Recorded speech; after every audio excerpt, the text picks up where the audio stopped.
Saya merasakan pendidikan tinggi Islam yang maju dan modern di sini.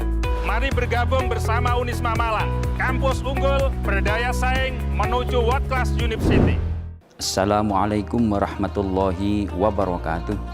Bismillahirrahmanirrahim. Alhamdulillahirabbil alamin.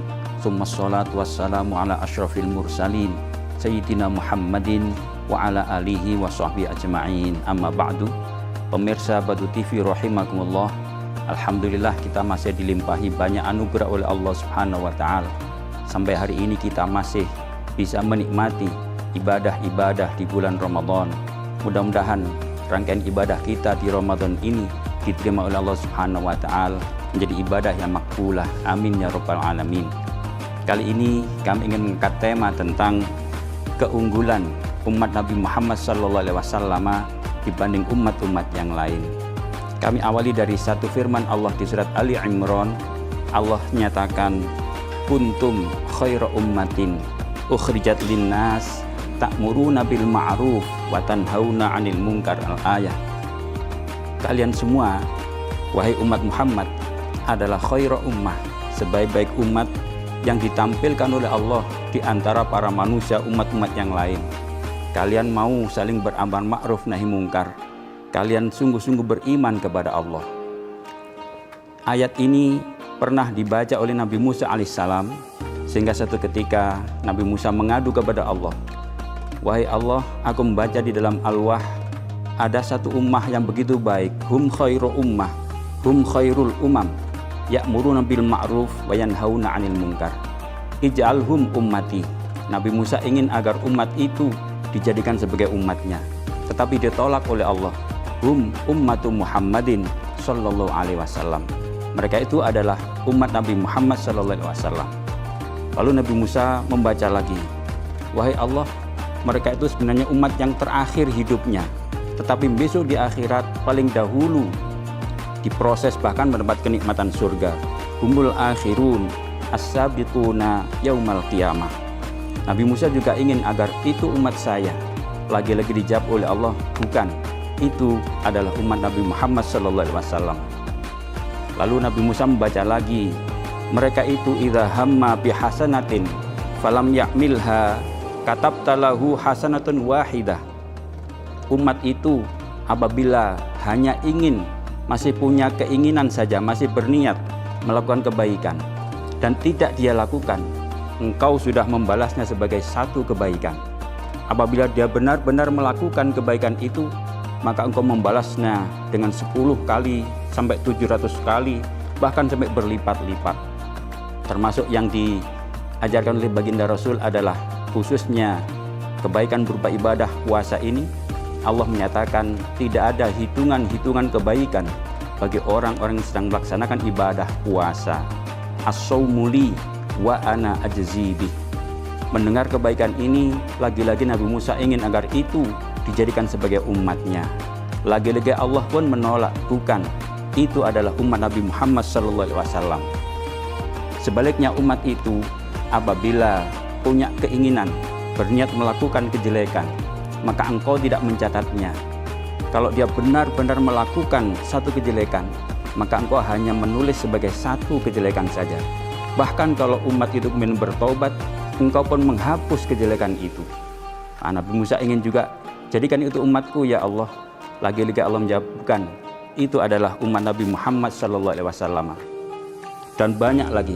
Di antara puncaknya adalah Nabi Musa juga melihat bahwa kafaratu khotoyahum as-sholawatul khamsi.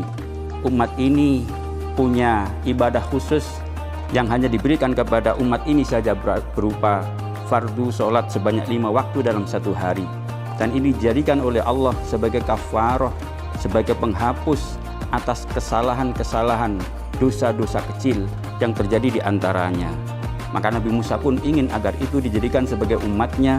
Lagi-lagi Allah menolak, tidak, itu untuk umat Nabi Muhammad SAW. Dengan begitu banyak keistimewaan, keunggulan yang diberikan oleh Allah, tentu karena kemuliaan baginda Rasulullah ini, akhirnya Nabi Musa itu merasa iri, dan bahkan beliau ingin, kalau gitu ingin jadi umat Nabi Muhammad saja. Hatta tamanna Musa alaihissalam ayyakuna min ummati Muhammadin sallallahu alaihi wasallam. Jadi saat itu Nabi Musa sangat iri dengan kebaikan-kebaikan yang diberikan oleh Allah kepada umat itu, sampai beliau sendiri dalam tanda kutip lupa posisinya sebagai seorang rasul. Maka dia ingin, wahai Allah, kalau begitu aku jadi umat Muhammad saja. Maka tentu Allah memperingatkan kepada beliau. Dalam surat Al-A'raf, Nabi Musa diperingatkan, qala ya Musa innistofaituka 'alan nas birisalati wa bikalami fakhudh ma ataituka wa kun minasyakirin. Wahai Musa, kamu itu saya pilih di antara para manusia untuk menyampaikan risalah dariku sebagai rasulku, maka terimalah pilihanku itu dan jadilah orang yang bersyukur. Pemirsa Batu TV rahimakumullah, apa yang kita bisa ambil dari pelajaran ini? Bahwa sungguh umat Nabi Muhammad ini sangat dimuliakan oleh Allah, sangat diistimewakan dengan begitu banyak keunggulan-keunggulan dibanding umat-umat yang lain. Bahkan seorang Rasul sekaliber Nabi Musa merasa iri dan bahkan lebih ingin menjadi umat Nabi Muhammad dibanding sebagai Rasulnya. Maka pelajaran yang kedua adalah bahwa setiap manusia pasti ingin sesuatu yang terbaik. Kita ini sudah dijadikan oleh Allah sebagai umat terbaik, maka sepatutnya kita sangat mensyukuri posisi sebagai khairu ummah ini. Caranya adalah dengan sungguh-sungguh mempelajari, menghayati, mengamalkan dan mengaktualkan seluruh bimbingan, ajaran, contoh-contoh dari baginda Rasulullah SAW. Mudah-mudahan melalui berbagai aktivitas ibadah yang kita lakukan di bulan Ramadan ini, kita benar-benar menjadi khairu ummatin, umat terbaik sebagaimana digambarkan oleh Allah dalam kitab-kitab terdahulu maupun di dalam kitab suci kita Al-Quran Al-Karim. Dengan fadilah Ramadan tahun ini sekaligus keunggulan dan keberkahan Rasulullah SAW, mudah-mudahan kita semua dijadikan sebagai khairu ummah, maslahat, selamat di dunia, bahagia sejahtera sampai di akhirat nanti. Amin ya rabbal alamin. Allahumma waffiq ila aqwamit thoriq. Assalamualaikum warahmatullahi wabarakatuh. Selamat datang di Universitas Islam Malang. Saya merasakan pendidikan tinggi Islam yang maju dan modern di sini. Mari bergabung bersama Unisma Malang, kampus unggul, berdaya saing, menuju world class university.